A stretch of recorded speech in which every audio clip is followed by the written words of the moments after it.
NATO Türkiye'ye parmak sallıyor. ABD çevremizi kuşatıyor. Avrupa Birliği çehremizi karalıyor. Ama Türk milleti de her tehdide karşı teyakkuzdadır. Ahlaksız ve rezil hakaretleri ayağımızın altında çiğniyoruz. Söylesinler, NATO ittifak mı, ihtilaf mı? Dost mudur, düşman mıdır? Türkiye NATO'ya mahkum değildir. Türkiye NATO'cu kafaların, FETÖ'cü alçakların, bölücü hesapların kurbanı da olmayacaktır. Millet birdir, Türk milletidir. Vatan birdir, Türk vatanıdır.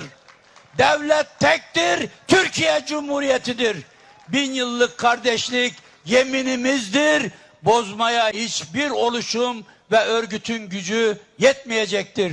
Peş peşe gelen skandalların kimsenin yanına bırakılmamasını ümit ediyorum.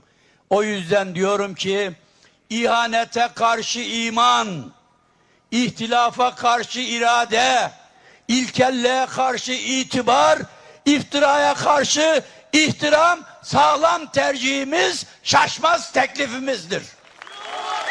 Unutulmasın ki Türkiye'nin demokratikleşme, normalleşme ve istikrar içinde bir yönetim yapısına kavuşabilmesi için 15 Temmuz'dan bu yana üstlendiğimiz sorumluluk aynen devam ettirilecektir.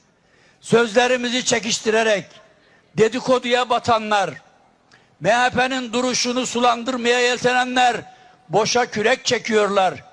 Şerefiyle siyaset yapan Milliyetçi Hareket Partisi şerefsizce yapılan itham ve iddialara aldırış etmeyecek, yeri geldiğinde muhataplarının yüzüne milli şamarı indirecektir.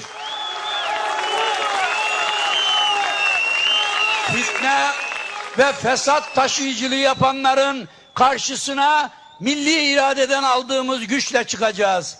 Tek vücut halinde duracağız. İhanete karşı tek yumruk olacağız. İftiralara karşı tek safta toplanacağız. Mahvumuzu hesap edenlerin emellerini birer birer bozguna uğratacağız.